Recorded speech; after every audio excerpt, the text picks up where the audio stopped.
지난 1월 미국의 소비자 물가 상승률이 에너지 가격 강세의 깜짝 상승을 나타냈습니다. 7개월 만에 다시 3%대로 올라섰습니다. 그래프를 보시면 아시겠지만요. 지금 이 짙은 파란색 선이 이 소비자 물가 지수인데 2%대를 향해서 막 내려가는 줄 알았는데 다시 튀어 올라서 3%를 기록을 한 겁니다.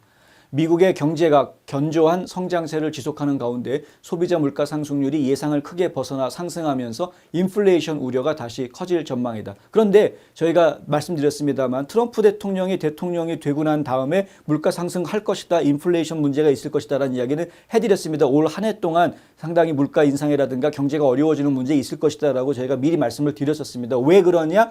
이건 트럼프 때문이 아니라 바이든 때문이다라고 말씀을 드렸었죠. 바이든 때 나온 정책이 잘못된 정책들이 올해 9월 말까지는 계속 이어갈 수 있는 상황이기 때문에 그 영향을 받을 수밖에 없다. 그래서 어느 정도 트럼프가 노력을 하긴 하겠으나 그럼에도 불구하고 물가를 바로잡지는 못한다.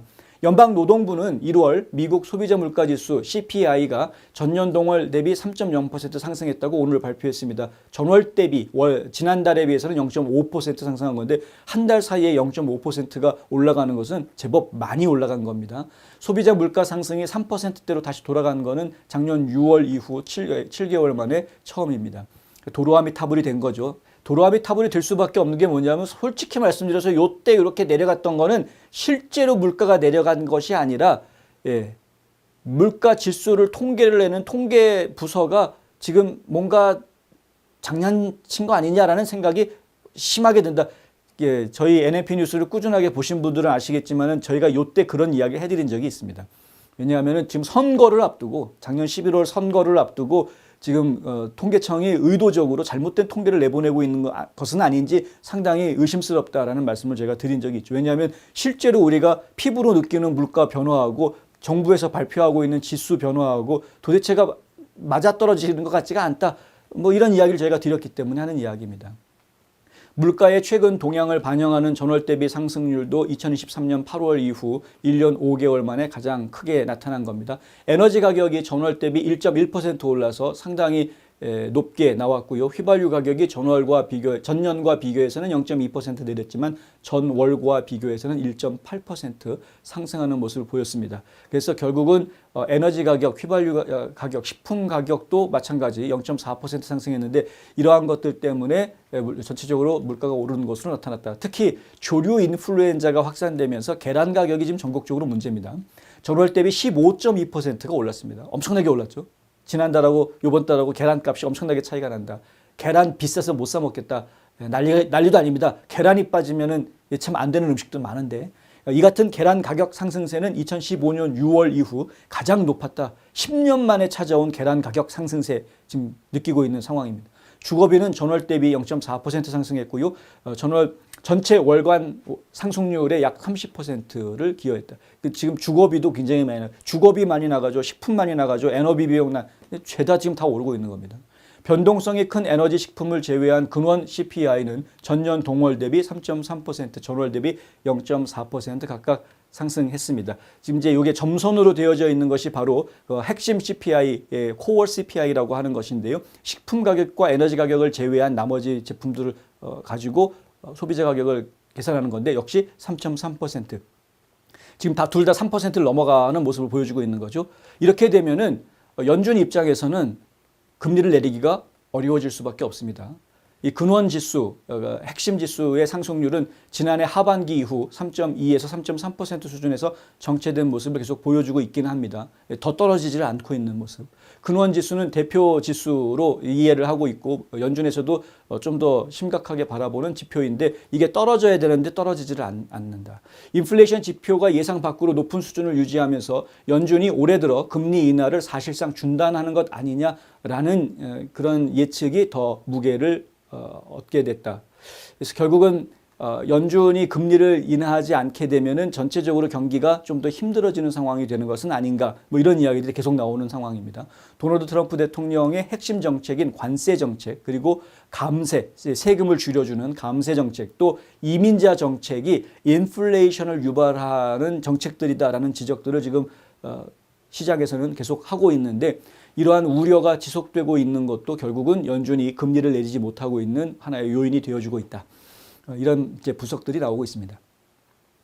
단기적으로는 그런 분석들이 당연히 맞고요. 근데 장기적으로 이야기하면 전혀 얘기가 달라집니다. 장기적으로 이야기하면 국제 유가가 떨어질 수밖에 없고, 근데 트럼프의 정책이 제대로 효과를 발휘하기 시작하는 것은 사실은 올해 9월 이후부터, 그러니까 올해 4, 4분기쯤부터 트럼프의 정책이 효과를 발휘하기 시작하기 때문에 본격적으로는 내년 초 들어가야 그래야 트럼프 경제 효과를 보실 수가 있게 되는 겁니다. 따라서 올해까지는 바이든의 경제 정책의 영향이 계속 이어지기 때문에 실상 경제가 그렇게 딱히 좋아질 수 있는 상황은 아니다라는 건 저희가 이해를 해야 되고요. 하지만 장기적으로 보면은 내년으로 접어들면서는 국제 유가가 떨어지는 것을 시작으로 해서 상당히 많은 여러 가지 효과들이 벌어지게 될 것이기 때문에 내년은 지금 기대해 볼 만한 상황이다.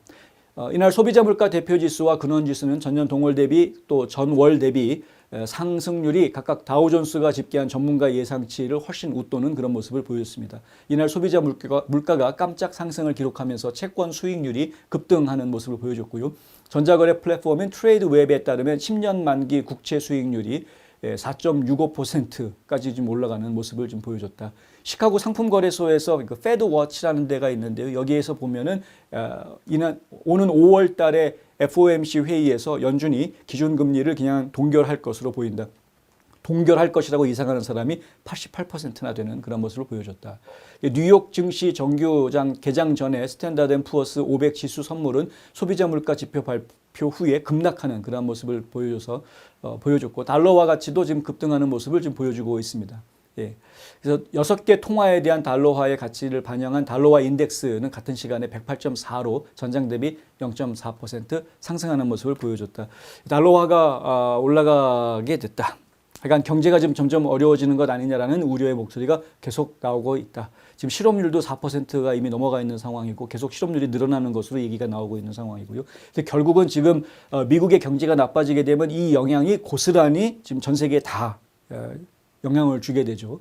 하지만 이게 그렇게까지 부정적으로 생각할 필요는 없는 것이 전쟁을 멈추게 될 것이고요. 그다음에 연방정부의 스펜딩, 그러니까 돈 쓰니까 지출이 미국 연방정부의 지출이 크게 줄어들 겁니다. 한두 푼 줄어드는 게 아니라 수천억 달러가 줄어드는 그러한 일들을 지금 진행시키고 있는 중입니다. 그러니까 연방정부가 지출을 줄이고 그리고 전쟁을 멈추고 그렇게 되면은 기본적으로는 미국의 경제에는 기반이 튼튼해진다. 어떤 GDP 상승률 이런 것들이 줄어들지는 몰라도 기반은 튼튼해진다. 여기에 이제 올해 1년 동안 계속 가스값이 떨어지는 효과를 저희가 보게 될 것이고요. 그러면 내년에는 탄탄한 기반에서 아주 경제가 크게 성장하는 그러한 내년 성장세를 기대할 수 있게 될 것이다. 올해는 좀 힘들겠지만 내년은 충분히 기대할 수 있다. 그래서 저희가 트럼프를 믿고 지켜보자라고 이야기하는 것이죠.